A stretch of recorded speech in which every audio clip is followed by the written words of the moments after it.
we often hear the phrase, jack of all trades and master of none. But I would argue that in pursuit of a lasting, fulfilling, creative career, that exploring a range of different practices, disciplines, can allow you to have richer collaborations with your peers where you meet them with a level of fluency that allows you to enrich the collaboration into something that's bigger than yourself and that delivers impactful experiences.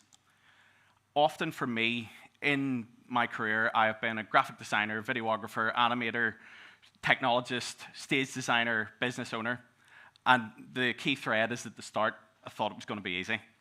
It never is easy, but essentially, when you go through the path of immersing yourself in learning and exploring new mediums, you realize that the energy that you experience consumes you and you just want to know everything about it. And what I've found is that everything that you learn is connected.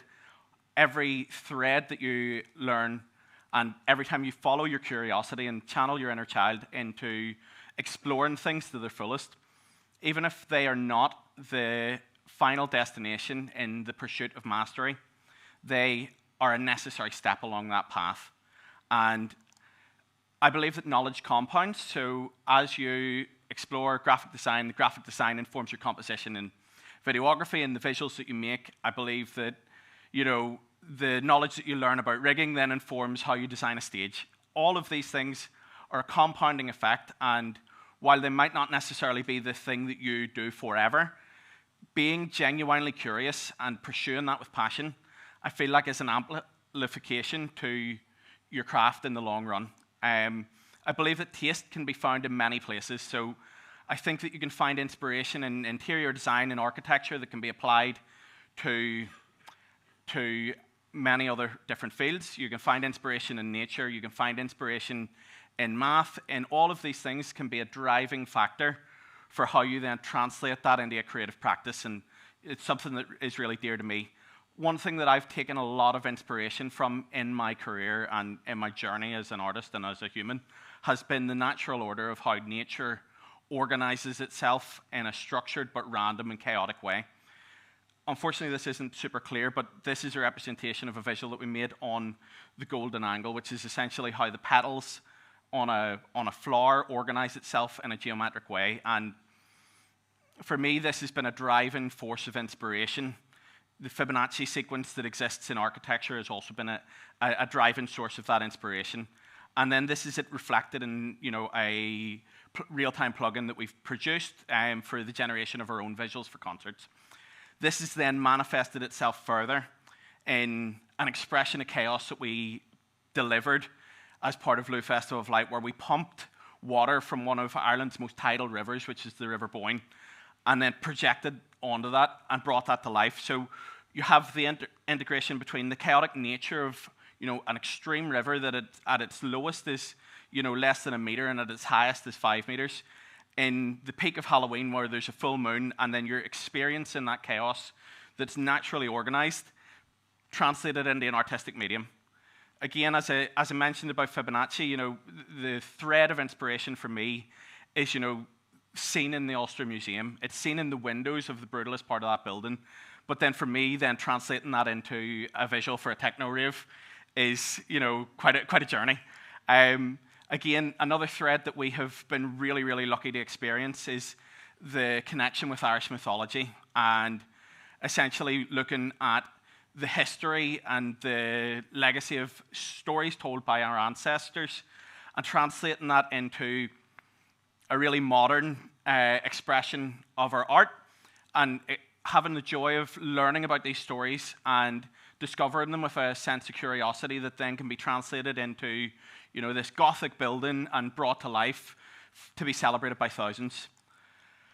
I believe that in this journey, an appreciation for craft is something that can allow the intersection between disciplines, and it can allow for you to explore that. And something that we explored was that not all things need to exist permanently, and not all things need to exist forever. So we explored this large-scale CNC piece where I learned how to do CNC cutting, but then I worked with a master carpenter. And then we brought that to life, and where my expertise came in was how the light traveled through this piece. And the intention was that the piece was never meant to last. It was meant to be experienced in the moment, and the silhouette was what brought it to life. So again, it comes back to that connection between disciplines, and how even though I would by no means be an expert in the world of woodwork, or at all, I was able to meet my colleague on his level, translate my vision from a creative perspective, and speak with fluency that supported the collaboration. So I come back to the framing of Master of Some, and I believe that in the journey of a pursuit of mastery, that experience of developing a fluency where you follow your inner child and follow your curiosity can be a real empowering opportunity for you to collaborate with your colleagues. An example I'll give is, by no means am I an entertainment rigger, but we do a lot of large-scale designs where lighting hangs over people's heads. For me to meet my colleagues on their level, I needed to get to a level of fluency where I could communicate with them effectively, be respectful of the energy and time that they've put into their craft, and meet them in a way where we can talk the same shared language. I believe that this lasts forever. The path of perpetual learning is something that you take with yourself for the rest of your life. And I believe that it gives you a sense of purpose. So the philosophy of can't stop, won't stop is something that I really believe. I believe that you can speak these opportunities into existence. So, one of the things that I really wanted to do was when we wanted to get into arena-style touring, we had an opportunity come up and we weren't sure if we were going to take it. And, 4 months prior, it was like, we're going to do arenas, speak it into existence. And we then also have been building an immersive space and trying to have that unlock. And when we first went into the building and seen it, we were like, this is where it needs to go. And while it wasn't where we were ready to go, the feeling was there, and we knew we needed to bring this to life. And it's been a transformative experience for our business to then have that opportunity to bring this to life and build it. Another thing that I believe is that there's a real strength in learning from adversity. When I talk about the first arena show that we did, I misquoted that job. I misquoted it to the tune of like 10 grand, so it was a pretty painful experience. But we had an opportunity to either own the mistake and be honest with the client and say, you know what, we got this wrong, and to take ownership of it and go, you know what, we're still going to take the opportunity, we're still going to take it on the chin, we're still going to take the loss. And that has been one of the most lasting collaborations that's empowered us to then have an ongoing trusting relationship with that client that's actually been the unlock for the next milestones in my career. So I believe that the lesson is in the unlock. And 22 hours into that show, where we were dying on our feet and we'd killed ourselves, we knew that we'd done ourselves proud.